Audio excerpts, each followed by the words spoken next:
On this Monday, it's another edition of Panther Talk. Anish Shroff, Jim Szoke, Eugene Robinson, and we're joined as always by Panthers head coach Dave Canales.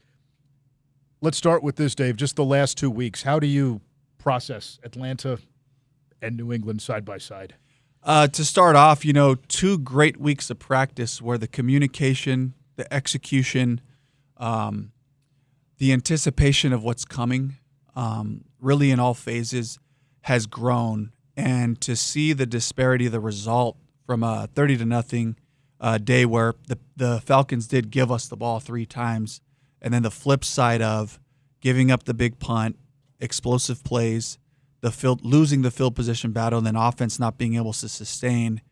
And I look at the 2 weeks in the preparation and the process.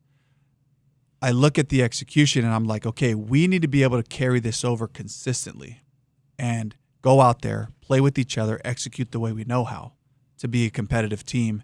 And that's the part that we're after this week, and the conversations are around how do we maintain that level of consistency and carryover. You have been on great teams, Super Bowl teams with Seattle.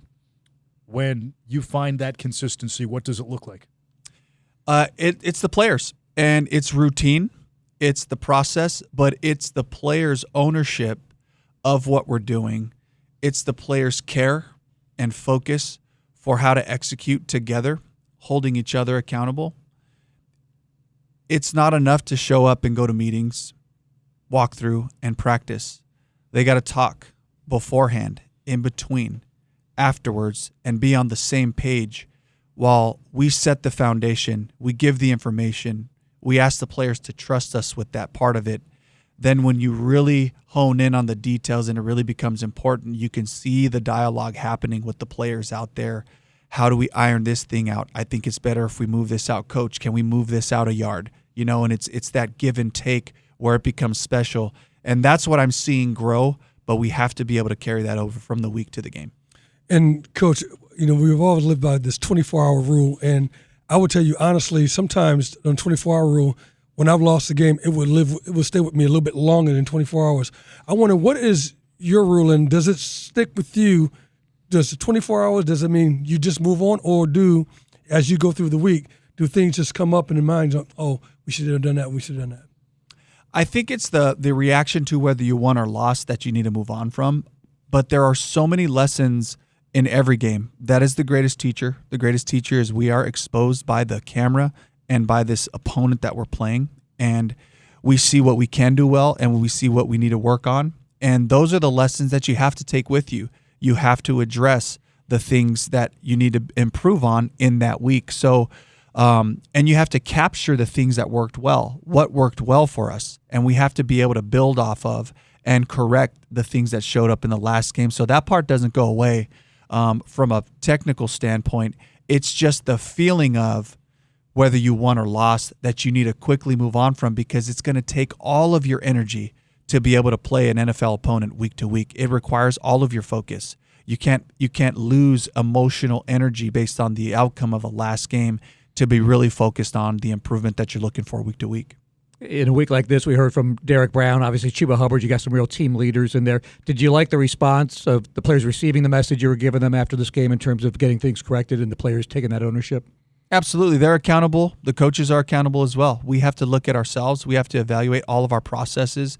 We have to evaluate the players we're putting out there. We have to evaluate our scheme, the core tenets, the things that allow us to have success.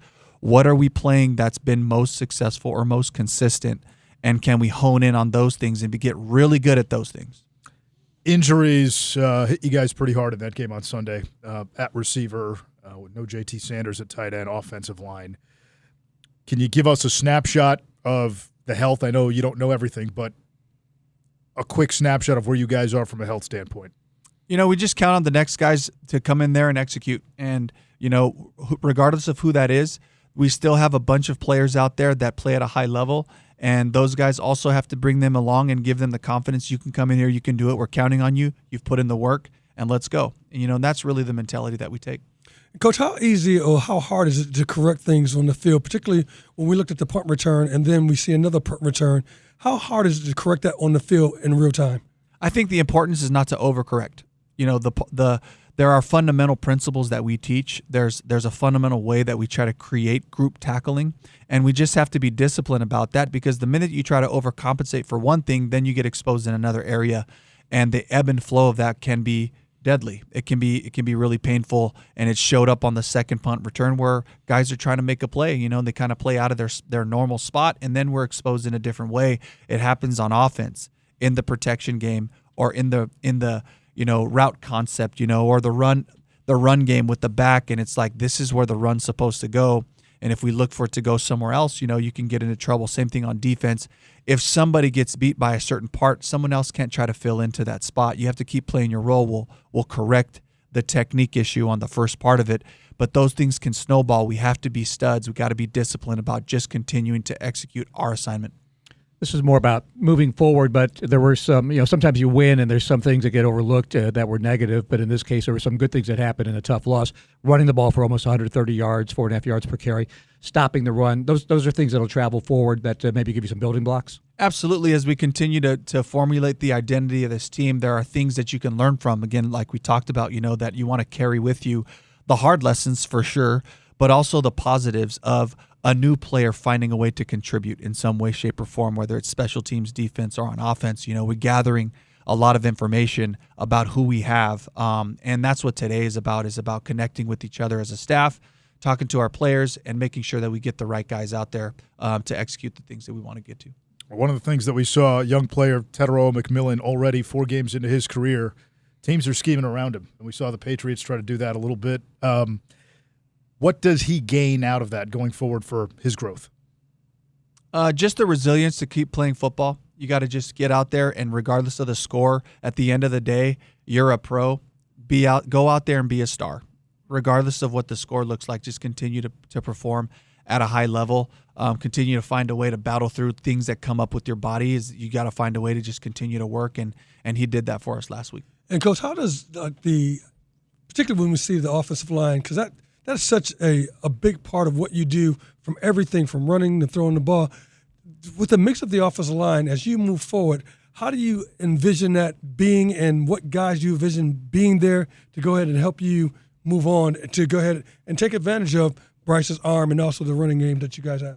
Yeah, we got to still work through the health of Chandler Zavala. We're taking a look at all that right now, and so that'll kind of determine how we move forward. But it's great to have a guy like Brady Christensen who can play up and down the line in different spots, and we counted on Brady to come in and play for us last game, and so we're just going to have to kind of figure out how to puzzle piece that part of it, and it's good to have Cade, it's good to have D-Lou, Icky, and Timo really in there, so we're really playing with one spot right now. And does that also change your play calling and what you're going to do, and say, okay, I might do a little something like here, or maybe we got some more motion, maybe got some more quarterback movement? Does that affect you? It could. Yeah, it definitely could. But again, we have to figure out over the next couple of days to see who that combination is. What's a better run to the right versus to the left, and try to find that good balance of that.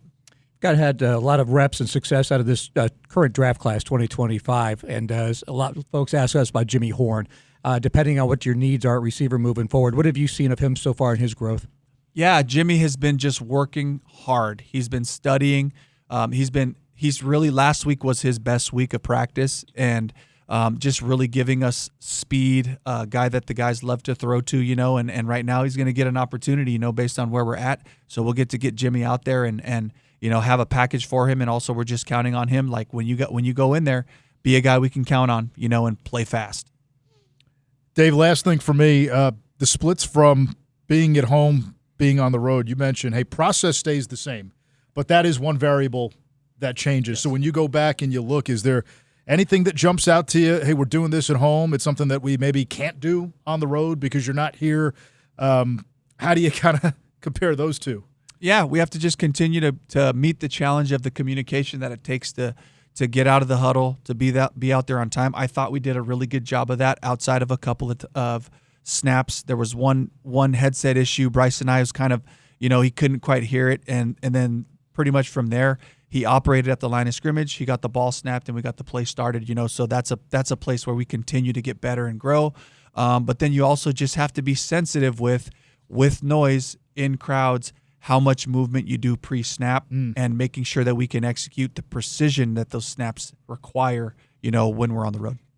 All right, Dave Canales, head coach of the Panthers, back at it week 5 and week 6. A couple of home games. Home cooking. Thank you, Dave. All right, thanks, guys. Thank you, Coach.